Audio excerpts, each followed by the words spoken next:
예수님께서는 주로 갈릴리 지역 근처에서 활동을 하셨습니다.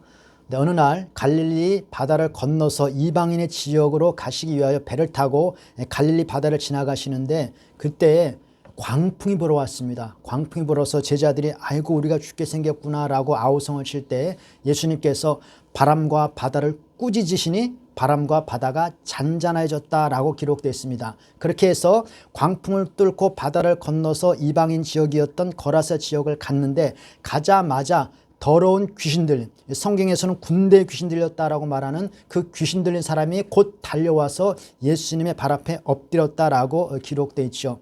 이 마가복음에서는 군대 귀신 들린 사람에 대해서 장황하게 설명을 합니다.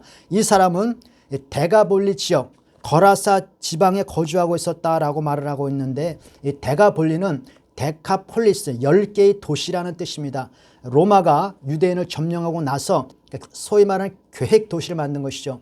들쑤시면 유대인의 전통과 유대인의 율법에 얽매이지 않은 로마식의 도시를 세워서 그 지역에서 자유롭게 이방신을 마음 놓고 섬기며 유대인의 전통과 율법에 매이지 않는 그러한 도시를 만든 것이죠. 그래서 그 지역에서는 자유롭게 마음 놓고 쾌락과 향락을 즐길 수 있고 자신이 믿고 싶은 신을 섬길 수가 있는 그런 도시였다라고 이렇게 알려져 있습니다. 하나님에 대한 두려움도 없고 율법이나 유대인의 전통에 대해서 전혀 매일 것이 없는 그러한 도시죠. 그래서 유대인 가운데서도 하나님을 떠나고 싶거나 유대인의 전통과 율법에 대해서 자유롭기를 원하는 사람들이 동경하는 도시가 이 데카폴리 도시의 지역입니다. 거기에는 로마식의 그 모든 향락의 도구들이 다 갖춰져 있었기 때문에 그렇다라고 하는 거죠. 그래서 누가복음에 보면 탕자의 비유가 있지 않습니까? 탕자가 재산을 팔아가지고 먼 지방으로 갔다라고 하는데 그 먼 지방이 어딘가 아마 이 데카폴리 지역 도시 가운데 하나였을 것이다라고 추측을 합니다. 유대인의 율법과 전통에 전혀 영향을 주지 못하기 때문에 돼지를 마음 놓고 칠 수가 있었고 그래서 그 탕자 둘째 아들도 그 이방인의 지역에 가서 돼지를 치었다라고 성경에 기록되고 있죠. 군대 귀신 들린 사람의 이야기는 마태, 마가, 누가복음에 다 기록되어 있는데 누가복음에서는 한 가지가 더 추가되어 있죠. 이 사람은 옷도 입지 않고 집에도 거처하지 않았다라고 말을 합니다. 오늘 말씀에도 보니까 무덤에서나 산에서 늘 소리를 지릅니다. 그리고 얼마나 힘이 센지 쇠사슬로 묶어놔도 삼손처럼 쇠사를 딱 끊고 마음 놓고 돌아다니는 거죠. 그래서 아무도 그를 제어할 수 있는 힘이 없었다라고 기록되어 있습니다. 이 거라사 지역과 군대에 귀신 들린 사람에 대해서는 상징적인 의미가 있습니다. 군대에 귀신에 매인 사람 입장에서 보면 솔직히 얼마나 자유롭게 행동을 합니까? 그를 제어할 수 있는 사람이 아무도 없습니다. 옷을 입든지 벗든지 이 사람이 전혀 신경 쓰지 않습니다. 옷을 벗고 다녀도 전혀 수치를 느끼지 않죠. 누가 묶어놔도 이걸 끊고 나가기 때문에 아무도 그를 묶을 수도 없습니다. 사람을 때리든지 자기 몸을 해치든지 누가 그 사람에 의해서 아무런 힘을 행사할 수가 없는 말 그대로 그 귀신 들린 사람 입장에서 보면 완벽한 자유인입니다. 자기가 하고 싶은 건 맘 놓고 하고 이 지역을 가든지 저 지역을 가든지 옷을 벗고 다니든지 소리를 지르든지 누구를 때리든지 누구도 그 사람을 제어할 수가 없죠. 거라사 지역이 율법과 유대인의 전통을 떠나서 자유롭게 방탕하게 산다라고 생각할 수 있습니다. 그래서 이 도시는 저 고리타분하게 유대인의 전통에 매여서 사는 저 유대인 지역보다는 자유롭다 생각할 수가 있는 것이죠. 그러나 군대 귀신과 연관해서 보면 군대 귀신이 자기가 보기에는 완벽한 자유를 누리고 있는 사람이죠. 옷을 벗었으나 부끄러움을 느끼지 않는 곳은 역사상 딱 한 곳밖에 없었습니다. 어디냐? 에덴 동산이죠. 그러니까 군대 귀신 들린 사람 입장에서 보면 이 지역은 에덴 동산입니다. 누가 뭐라고 그럴 수는 없으니까. 마음 놓고 자유롭게 활동하고 있으니까. 그러나 본인은 그렇게 생각하고 있을지 모르겠지만 실제로는 어떻습니까? 군대 귀신에 매여서 옴짝달싹 못하는 노예로서 살아가고 있는 것이죠. 거라사 지역이 겉으로 보기에는 유대인의 전통도 매이지 아니하고 하나님도 없이 하나님에 대한 두려움도 없이 마음 놓고 살아갈 수 있는 것처럼 보이지만 실제적으로는 마귀에 꽉 매여 있는 마귀의 종로로 탈 수밖에 없는 그런 지역이다라는 것을 상징적으로 보여주고 있는 것이죠. 우리가 하나님 없이 마음 놓고 죄 짓고 사는 사람들을 보면 그 본인 스스로는 자유인이라고 생각합니다. 죄를 마음 놓고 지는 사람 입장에서 우리 그리스도인들을 본다면 뭐 이렇게 하라는 것도 많고 하지 말라는 것도 많고 뭐 이렇게 얽매이는 것이 많습니다. 그래서 그리스도인들을 보면 참 불쌍하다라고 생각을 하고 있죠. 그러나 실제적으로 보면 누가 더 불쌍한가? 본인만 모르고 있는 것이지 마귀에게 매여서 마귀의 노예로 살아가는 것. 그래서 성경도 그는 죄의 종이다라는 표현을 쓰고 있지 않습니까? 요한 1서에 보면 죄를 짓는 자마다 마귀에게 속하나니 마귀의 종로로 타는 죄의 종이요 마귀의 노예. 그 사람들이 누구냐? 하나님은 없이 자유롭게 살아가는 사람처럼 보이는 그 사람들은 다만 하나님으로부터 자유로울 뿐이지 마귀로부터는 꽉 매여 있는 죄의 종, 마귀의 노예다라고 성경이 선언을 하고 있는 것이죠. 예수님께서 이 땅에 오신 이유, 이 땅에 오신 목적을 여러 가지로 설명해 줍니다. 여러 가지 설명해 주고 있는데 히브리서에서 특히 강조하는 것이 있어요. 2장 14절에 보니까 이렇게 기록되어 있습니다. 죽음의 세력을 잡은 자 마귀를 멸하시고 마귀에게 매여 일생의 종로로 타는 자들을 놓아주려 하심이라. 예수님께서 이 땅에 오신 이유는 마귀에게 매여 평생 종로로 타는 사람, 본인만 모르고 있을 뿐이에요.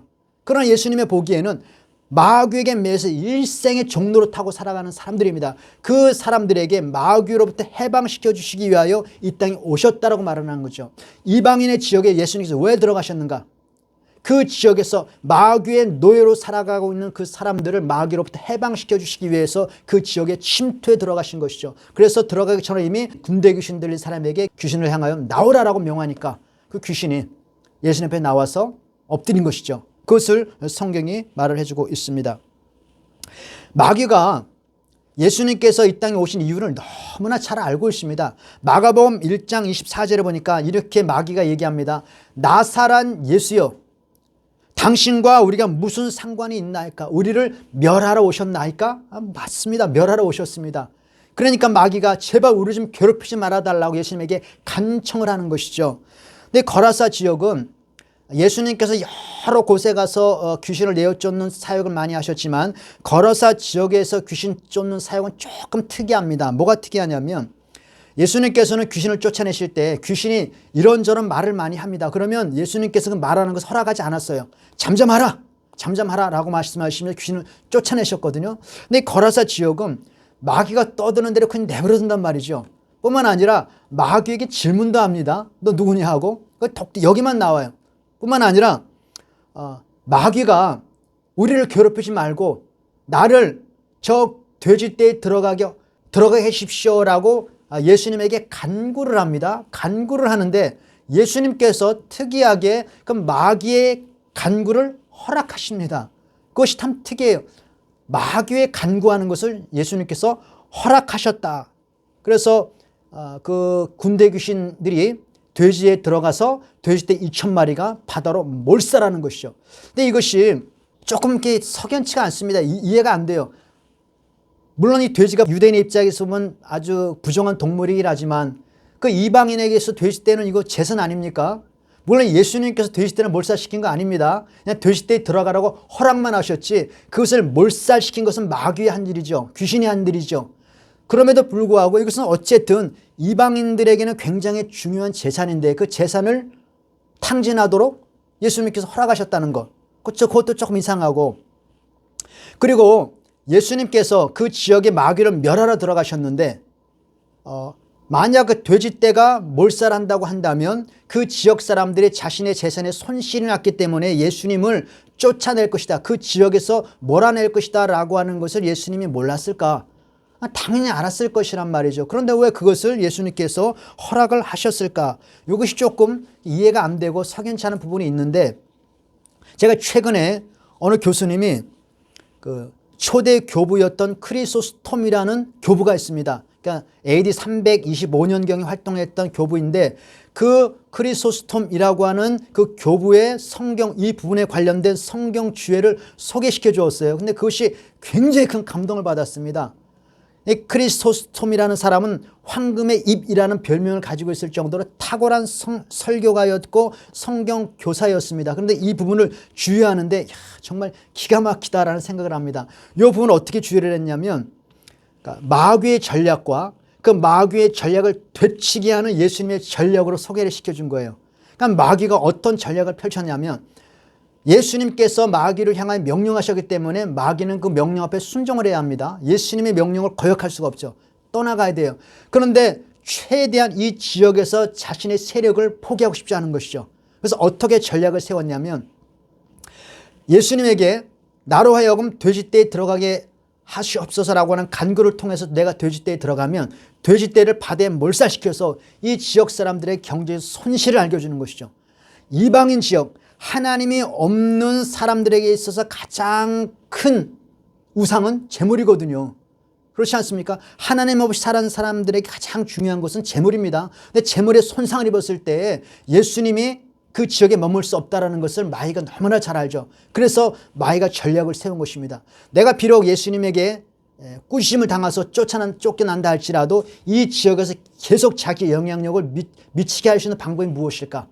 그것은 예수님을 이 지역에서 쫓아내게, 이 지역에 머물지 못하게끔 하는 것이 마귀의 전략입니다. 그래서 예수님에게 간구를 하고 돼지떼에 들어가게 해달라고 간절히 요청했더니 어떻게 된 것이 예수님이 허락하셨단 말이죠. 그래서 돼지떼를 바다에 급히 몰살시킴으로 말미암아 그 지역 사람들이 엄청난 경제적 손실을 미치게 하고 그것으로 인해서 예수님은 그 지역에 머무를 수가 없었다라고 하는 거예요. 겉으로 보면 마귀는 아싸 성공했다. 드디어 내 전략이 먹혔구나라고 쾌재를 부르고 만세를 불렀을 것이다 라고 생각을 하죠. 그런데 이것은 예수님의 그 마귀의 전략을 되치게 하는 예수님의 지략이 있었다는 겁니다. 잠언 24장 6절에 보면 너는 모략으로 싸우라. 모략이 개역 개정에서는 전략이라는 표현을 썼는데 너는 전략으로 싸우라. 승리는 지략의 많음에 있느니라. 그러니까 예수님의 그 지혜, 예수님의 지략이 아주 탁월하게 드러나는 부분이라고 말을 하는 거죠. 그러니까 예수님께서 그 지역을 떠납니다. 지역 사람들이 예수님에게 떠나달라고 간구를 하니까 있을 수가 없잖아요. 그렇지, 예수님이 그 지역을 떠나는데 그 지역을 떠나면서 예수님의 행동이 또 특이해요. 마귀의 간구를 허락하신 것도 조금 특이한데 예수님이 떠나시면서 다른 데와 좀 다르게 행동하시는 것이 있습니다. 군대에 귀신 들린 사람이 고침을 받았어요. 고침을 받고 예수님 앞에 나와서 예수님, 내가 예수님을 따르기를 원합니다. 예수님과 함께 있고 싶습니다라고 간절히 간구합니다. 그런데 예수님께서 허락을 하지 않고 집으로 돌아가라. 집으로 돌아가 이렇게 말씀하시죠. 이것이 굉장히 좀 특이합니다. 집으로 돌아가라 말씀하시면서 뭐라고 얘기하느냐. 주께서 내게 어떻게 큰 일을 행하사 너를 불쌍히 여긴 것을 내 가족들에게 말하라. 그리고 예수님은 떠나갑니다. 그리고 그 귀신 들렸다고 고침받은 사람은 집으로 돌려보내요. 누가복음에 보면 이 비슷한 상황들이 많이 있습니다. 제자들이 주님께서 나를 따르라고 말씀하셨는데 그 제자가 내가 주님을 따르겠지만 내가 주님을 따르기 전에 우리 가족들하고 작별 인사 좀 해게 해주십시오 라고 예수님께 요청을 했더니 주님께서 뭐라고 말씀하시냐. 손에 쟁기를 잡고 뒤를 돌아보는 자는 하나님의 나라에 합당치 아니하니라 라고 말씀하시면서 따라오라고 말하거든요. 그리고 또 어떤 사람은 아버지가 죽었어요. 그러니 내가 장례를 치르고 주님을 따르겠습니다라고 했더니 죽은 사람들로 죽은 사람을 장사하게 하고 너는 나를 따르라 이렇게 말씀하거든요. 마태복음에 보면 부자 청년에게 뭐라고 말씀하시냐. 너는 내 소유를 팔아 가난한 자들에게 주고 너는 나를 따르라 이렇게 말씀한단 말이죠. 그건 소경 바디메오가 예수님께 눈을 뜨게 하셨습니다. 눈을 고쳐주셨어요. 장님 눈을 떴습니다. 그러고 나자 바디메오가 곧 예수님을 따랐거든요. 그런데 여기에서만큼은 예수님께서 내가 따르겠다고 주님을 따르겠다고 간절히 요청하는데도 불구하고 예수님께서 허락하지 않고 돌아가라 말합니다. 마귀의 간구는 허락을 하시고 고침받은 사람의 간구는 거절하시고 집으로 돌아가라고 말씀하십니다. 물론 그 첫째로는 그 평생의 그 가족들에게 아픔을 주고 상처를 주었던 그 군대에 귀신 들린 사람이 집으로 돌아가서 그 가족들을 위로하고 평생 시달렸을 것 같은 가족들에게 그 주님의 따뜻한 사랑과 치유를 주시기 위한 회복을 하시기 위한 가족들에 대한 치유를 위해서도 돌려보냈을 것이라는 것이 뭐 틀림없는 것이고요. 그런데 더 큰 그림, 왜 예수님께서 그를 집으로 돌려보냈을까? 더 큰 그림은 마가복음 5장 20절에 보니까 그가 집으로 가서 한 행동을 이렇게 말합니다. 그가 가서 예수께서 자기에게 어떻게 큰 일 행하셨는지를 데카볼리에 전파하니 모든 사람이 놀랍게 여기더라. 집에서만 말씀을 전한 것이 아니라 데카볼리 온 지역에 다니면서 주님께서 행하신 그 일을 전파하고 다녔다라고 하는 거죠. 누가복음 8장 39절, 이거 똑같은 사건을 기록하고 있는 것인데 그가 그 큰 일을 온 성내에 전파하니라. 마귀는 예수님을 쫓아내면, 예수님을 그 마을에서 떠나게 하면 그 지역에서 자신의 영향력을 계속 행사할 것이라고 그는 믿고 있었던 것이죠. 근데 예수님께서 어떤 전략을 세웠느냐? 마귀에게 평생 종로로 타던 그 사람을 그 지역에 돌려보내서, 그 마귀에게 평생 종로로 타고 끌려다녔던 그 사람을 통해서 마귀를 지근지근 밟게 하는 것이죠. 이것이 예수님의 전략이었다는 것입니다. 마귀는 예수님만 그 지역을 쫓아나면 자신은 그 지역에서 세력을 유지할 줄 알았어요. 그런데 예수님께서는 마귀에게 평생 종로로 타며 살았던 그 사람을 통해서 마귀의 세력을 멸하는 것입니다. 그래서 마귀에게 엄청난 치욕을 안겨주는 것이죠. 마귀는 예수님의 자신을 괴롭힌다고 생각해서 우리를 제발 괴롭게 하지 말라고, 그러니 예수님 떠나주십시오라고 전략을 세웠는데 예수님은 떠났습니다. 그래서 자신은 이제는 자유로울 줄 알았어요. 그런데 자신의 종로로 타고 있던 그 사람이 그 마귀를 괴롭히는 것이죠. 마귀를 밟고 다니는 것입니다. 이것이 예수님의 탁월한 전략이었다라고 하는 거죠. 그러한 방식으로 예수님께서 일을 하시는 것이 굉장히 많습니다. 사도 바울은 어떤 사람인가? 사도 바울은 평생 예수님을 핍박하던 사람이었어요. 그래서 예수님 믿는 사람들 잡아 죽이기 위해서 온 전략과 지략을 다 세웁니다. 그래서 예수님을 잡아 죽이기 위해서 공문을 받아서 다메섹으로 가는 도중에 예수님께서 그에게 나타나십니다. 그리고 뭐라고 말씀하느냐? 너는 내 복음과 하나님의 나라를 위하여 택한 나의 그릇이다. 그래서 그가 핍박하던 예수를 사도 바울이 전하는 것이죠. 그것이 예수님의 아주 탁월한 역전의 명수이신 예수님께서 쓰시는 방법이라고 하는 겁니다. 참 놀라워요. 제가 예전에 그 이병헌이 나왔던 어떤 드라마였는데 거기 조폭 두목이 그 맨날 자신이 밑에 꼬복 노릇하는 그러니까 똘마니 역할하는 어떤 사람을 굉장히 괴롭혔습니다. 굉장히 좀 무시하고 종처럼 부리고 다녔는데, 그래서 그 사람은 그 조폭 두목은 무서워서 이리저리 피해 다니죠. 또 어느 날 살인사건에 누명을 쓰고 도망 다니다가 미국으로 밀항을 했습니다. 미국으로 밀항을 했는데 거기서 어찌 하다가 마피아의 조직에 끌려가게 된 거예요. 마피아의 조직에. 거기 가서 보니까 우리나라의 조폭하고는 이게 상상이 틀리죠. 거기 막 진짜 총싸움하고 막 사람을 진짜 죽이고 뭐 그런 생활을, 진짜 살벌한 생활을 몇 년 동안 한 겁니다. 그렇게 생활을 하다가 한국으로 돌아왔는데 어느 호텔 화장실에서 그 자신을 괴롭혔던, 자기가 평생 무서워했던 그 조폭 두목과 딱 마주친 거예요. 딱 마주친 조폭 두목이 옛날 생각하고 이 새끼 너 잘못 났다 하고 그 사람을 괴롭히려고 하니까 그 사람이 그 조폭 두목을 아주 그냥 지근지근 발로 밟는 겁니다. 막 두드러 패는 거야. 개패듯이 패는 것이죠. 개패듯이 패면서 야 인마 내가 아직도 옛날에 나인 줄 알아? 내 손에 너 같은 놈 몇 명 죽였는지 알아?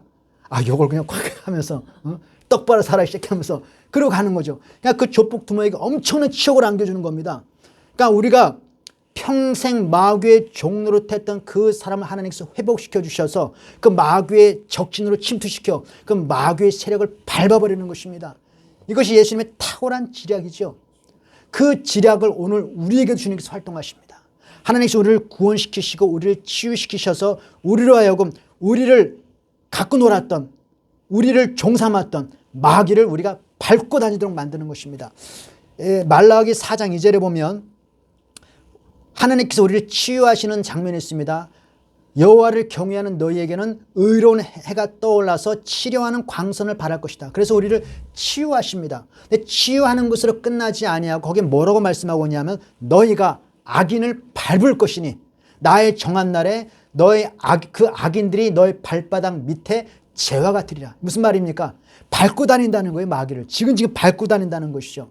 군대 귀신들 사람이 평생 마귀의 종로를 타고 다녔지만 그가 이제 예수님으로부터 치유하고 나서 그가 걸어 다니는 발걸음마다 마귀를 밟고 다니는 것이죠.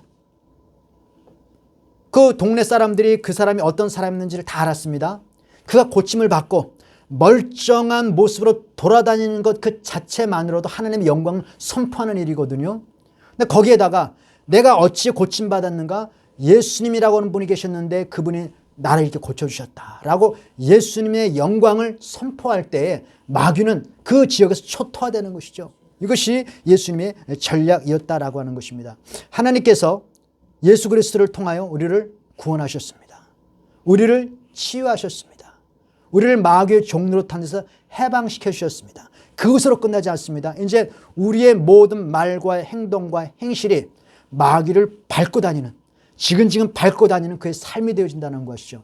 놀라운 것입니다. 하나님의 탁월한 지략입니다. 저는 창세기나 역사서를 읽으면서 참으로 마음의 감동을 받는 것이 아브라함이나 이삭이나 야곱, 이 족장들 아닙니까? 그 시대에는 문자가 발달되지 않았기 때문에 그의 기록으로 손으로서 기록으로 그 하나님의 역사하심을 나타내지는 않습니다. 그럼 그 당시 하나님의 계시가 어떻게 선포되었는가? 아브라함이 그냥 살아가는 겁니다.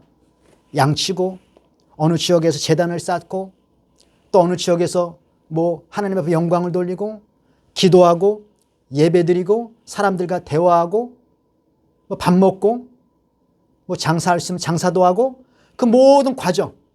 이삭이 우물을 파고 양을 치고 이 지역으로 옮겼다가 저 지역으로 옮겼다가 야곱도 마찬가지입니다. 삼촌에게 갔다가 다시 집으로 돌아왔다가 세겜으로 갔다가 자식을 낳고 이 모든 그의 평범한 삶이 하나님의 구원의 계시로 기록된 것이죠. 그 놀랍지 않습니까? 그냥 살아간 그의 삶이 구원과 하나님의 성경을 계시하는 방편이라는 것을 아브라함이 알았을까요? 야곱이 알았을까요? 이삭이 알았을까요? 모르면 그냥 그들은 하나님의 명령에 따라 하나님과 교제 속에서 그냥 살아가는 겁니다. 그 살아가는 삶 자체가 하나님을 나타내시는 계시의 방편이었다는 겁니다. 이것이 우리를 얼마나 두렵게 하기도 하고 우리에게 소망을 주기도 합니까? 그 아브라함과 이삭과 야곱의 삶 가운데에는 하나님 앞에 영광 돌리는 승리의 삶도 있지만 고난도 있고 실패도 있고 죄도 있습니다. 근데 그 모든 것을 주님께서 합력하셔 하나님의 역사하심을 나타내는 하나님의 계시의 도구가 되었다는 것. 이것은 오늘날 우리에게 똑같이 적용되어집니다. 하나님께서 우리를 구원하셨고 우리를 세상에서 살게 하십니다. 군대에 귀신 들렸던 사람을 고쳐주시고 그를 지방에 그냥 살게 하신 것입니다. 그리고 하나님께서 어떻게 큰일을 하셨는가? 그가 전파하게 하셨습니다. 그것이 마귀의 세력을 초토화시키는 것처럼 하나님께서 오늘 우리를 예수 그리스도의 복음 안에서 살게 하십니다. 밥 먹고 사람들 만나 얘기하고 장사하고 일하고 어쩔 땐 가다가 콕 넘어져가지고 실패하기도 하고 큰 고난을 겪기도 하고 그런데 모든 과정을 믿음으로 극복해 나가면서 기도로 이겨나가면서 하나님을 찬양하고 죄악 가운데 넘어졌을 때는 하나님 앞에 회개하고 그 주님과의 깊은 교제 속에서 살아가는 그 삶 자체가 하나님을 드러내는 계시의 방편이라고 한다면 우리의 삶이 그렇게 함부로 살 수 없다는 것을 우리가 깨닫게 되는 것이죠. 하나님의 탁월한 지략은 오늘 우리를 세상으로 보내는 것입니다. 그것을 통해서 마귀의 세력을 밟는 것이죠. 그리고 그 삶을 통해서 하나님이 어떻게 너희에게 큰일 행하셨는가, 하나님 너를 어떻게 불쌍히 여기셨는가를 전파하는 도구가 되어집니다. 사도 바울이 그것을 우리에게 말합니다. 사도 바울은 편지를 통해서 하나님께서 너에게 어떤 것을 원하시는가라는 것을 교회에 보냈습니다. 그래서 사도 바울은 13개의 서신서를 교회에 보냈죠. 그것이 오늘 우리가 있는 성경입니다. 사도 바울이 쓴 편지가 오늘 우리가 읽는 성경이라니까요. 근데 사도 바울이 고린도전서에 뭐라고 말을 하냐면 너희가 그리스도의 편지다. 너희가 그리스도의 편지다. 무슨 말입니까? 나에게 하나님께서 우리 마음 신비에 하나님께서 말씀을 새겨놓았다는 거죠. 그리고 우리가 살아가는 삶 자체가 그리스도를 드러내는 계시 역할을 한다는 것입니다. 함부로 막 살아야 되겠습니까? 믿음으로 살아야 되겠습니까? 그래서 이것은 우리가 한번 하나님께서 나를 어떻게 그만큼 존귀하게 여기셨는가? 하나님께서 어떠한 지혜로 나를 이 세상에 보내셨는가라는 것을 우리가 깨닫게 돼야 한다는 것이죠. 로마서 6장 13절에 보니까 너희 지체를 불의의 병기로 죄에게 드리지 말고 의의 무기로 하나님께 드리라. 왜 그러냐? 우리의 몸 자체가 하나님의 무기라는 것이죠. 우리의 몸이 하나님의 무기라는 것이 무엇입니까? 우리가 몸으로 세상을 살아가거든요.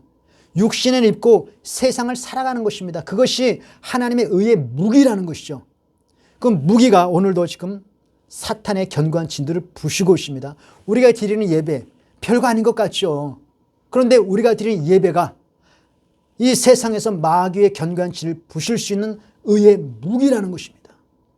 우리가 세상을 살면서 화를 내고 싶었는데 그리스도의 이름을 생각하고 내가 참았습니다. 별거 아닌 것 같죠. 근데 거기에 마귀의 견고한 진이 무너진다는 겁니다. 제가 저런 애가 아닌데, 제가 평상시에 저런 애가 아닌데 어째서 제가 저 환경 속에서 참았지? 저 고난을 어떻게 견디지?